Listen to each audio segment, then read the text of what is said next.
Hello and very good morning everyone. Welcome to SSB Crack Exams. I am Sakshi and we are going to discuss daily current affairs as on 20th August 2020. So before beginning, I would like to tell you, if you are preparing for defense examination sitting back home, SSB Crack is best for you. It is a one-stop solution for all the major defense related exams like NDA, CDS, AFCAT, Territorial Army.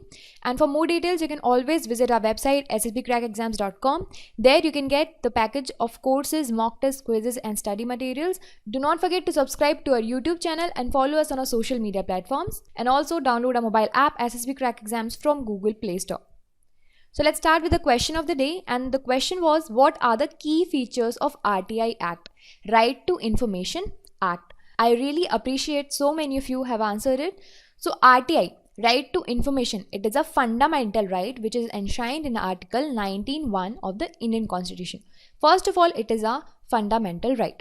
Now, talking about RTI Act, it is enacted in the year 2005 as RTI Act 2005. It provides machinery for exercising this fundamental right that we have, right to information. So RTI Act 2005, it came into force in order to encourage a corruption-free, transparent, accountable form of government in which the citizens, they can feel a sense of power and safety. So under this act, we as a citizen, we can demand from any public or government authority. You need to remember this. We can only demand the public and government authority of any information as long as it does not pertain to, there are some exceptions as well. The information should not pertain to national security and defense or some personal information. And this authority, when we file RTI, the authority will have to respond within 30 days to the application. These are the key points. Please remember, we can only demand from any public or government institution. So, what is this public authority? A public authority means any authority or body or institution of self-government established or constituted under the Constitution of India, or any law made by Parliament or state legislature, or any notification issued or order made by appropriate government. This will be known as public authority, and we can seek information from any public authority only under right to information. Okay. So as I told you, right to information is in the news since so many days. So we have a news very similar to this. So let's move ahead with the first news that we have today. So Supreme Court has ruled that no audit of PM CARE funds by CAG, Comptroller and Auditor General of India. So Supreme Court in the judgment has announced two major things. First, the PM CARE funds, it won't be audited by CAG, and it has also refused to order transfer of funds from PM CARE funds to National Disaster Response Fund. And Supreme Court said that PM CARES is a public charitable trust. PM CARES stands for Prime Minister's Citizen Assistance and Relief in Emergency Situation Fund. So as you all know, almost all of us has contributed in this fund during the COVID-19 pandemic. So Supreme Court has clarified several doubts regarding the same. It has said that PM CARE is a public charitable trust, first thing. So there is no occasion of audit of PM CARE funds in the CAG, Comptroller and Auditor General of India, because CAG audits the public accounts and it is not a public body as we just saw. First of all, let's understand that why it cannot be treated as NDRF. So see, NDRF is audited by Comptroller and Auditor General of India according to Disaster Management Act 2005.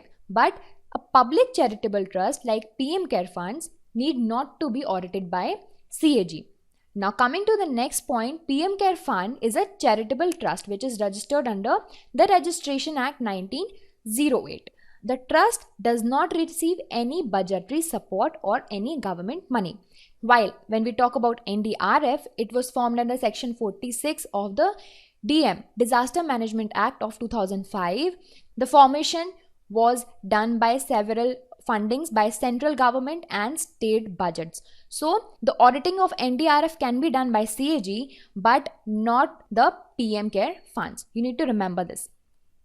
So there was one more plea regarding whether the PM CARE fund, it comes under the purview of RTI Act or not. So PMO has refused to reply to the RTI file because it is not a public authority under the ambit of Section 2H of the RTI Act 2005. However, if anyone wants any information, the relevant information in respect to the PM Care Fund, it may be seen on the website.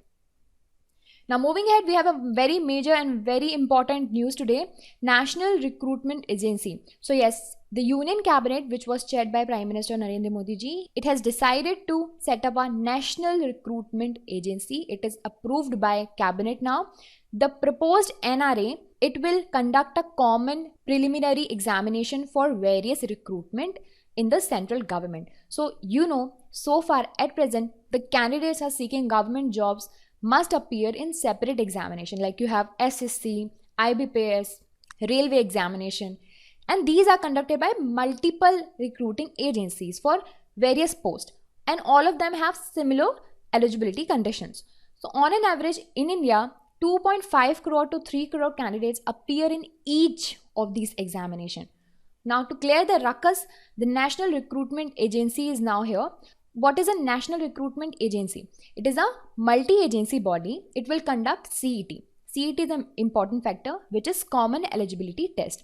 It will be a common test to screen or shortlist the candidates for Group B and Group C of non-technical post. So NRA, it will have representatives from Ministry of Railways, Ministry of Finance and Departments of Financial Services, SSCs, RRBs, IBPS. Okay.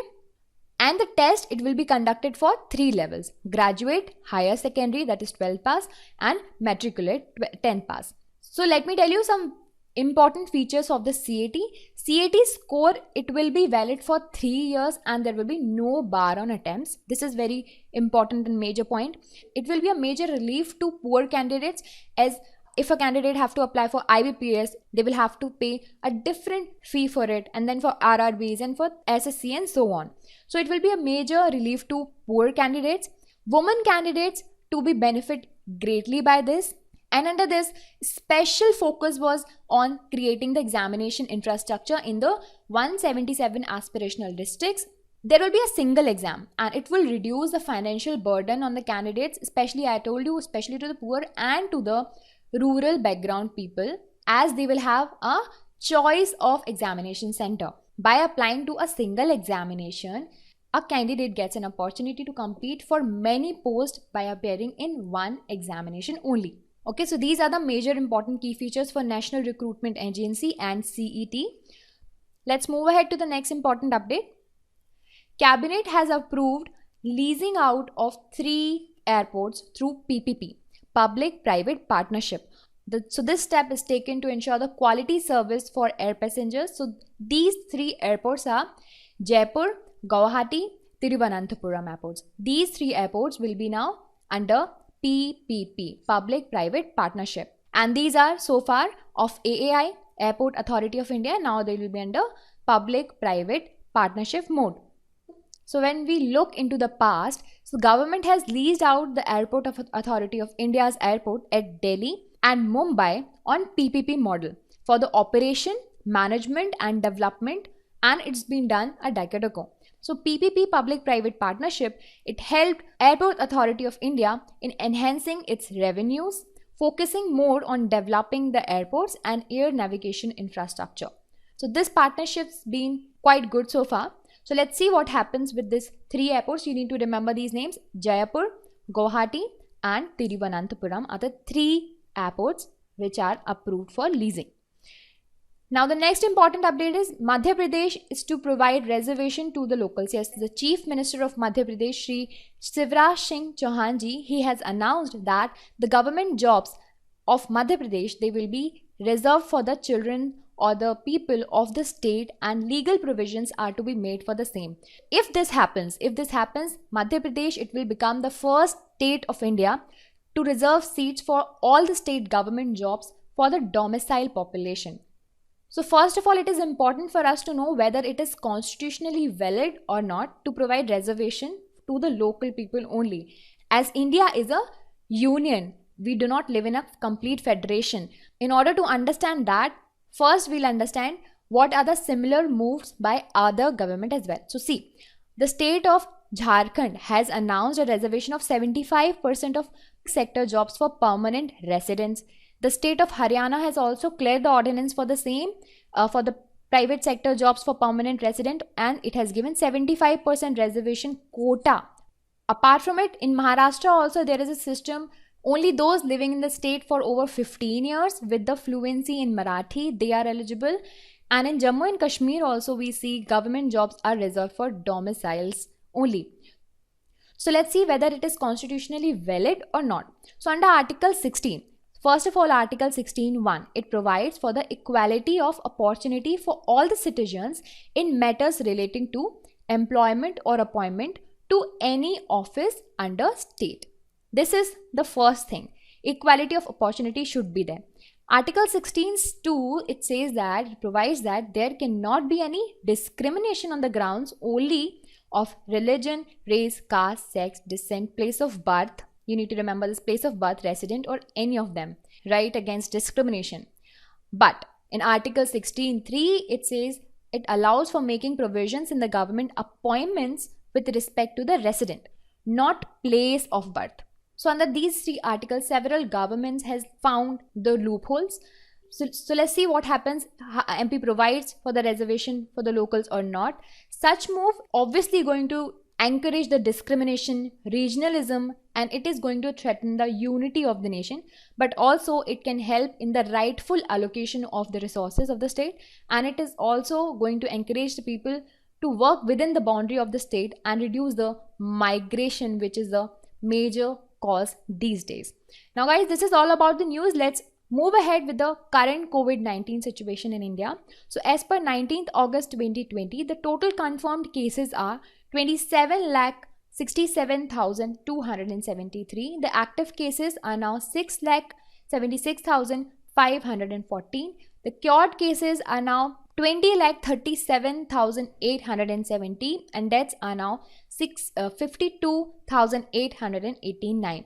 Here in this chart, you can see the percent of active cases.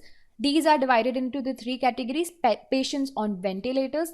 Out of total active cases, the patients on ventilators are 0.28%. You can see the mortality rate as well. The patients in ICU are 1.92%, and the patients on oxygen support are 2.62% of the total active cases.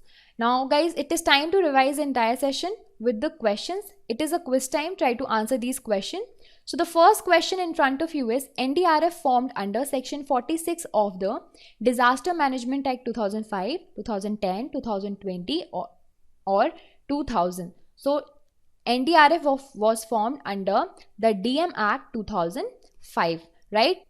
Now the next question is NRA, National Recruitment Agency. It will have representatives of A, Ministry of Railways, B, Ministry of Finance and Department of Financial Services, B, C, IPPS, and D, all of the above. So yes, all of the above are correct. So yes, NRA will have CET, and all of the examination will happen in the same place. There will be single examination for Ministry of Railways, Finance and IBPS, and it will have the representative of all of them. Now the next question is: which of the following articles provides for equality of opportunity for all citizens in the matters relating to employment and appointment? So this comes under Article 15(2), 16(1), 17(2) or 18(2). So it comes under Article 16(1) of the Indian Constitution. Now guys, it is time for question of the day. Try to answer this question in the comment section. What is National Disaster Management Plan? What is National Disaster Management Plan? Try to answer this in the comment section. We'll discuss the detailed and the complete answer in the next session. Till then, work hard. Jai Hind.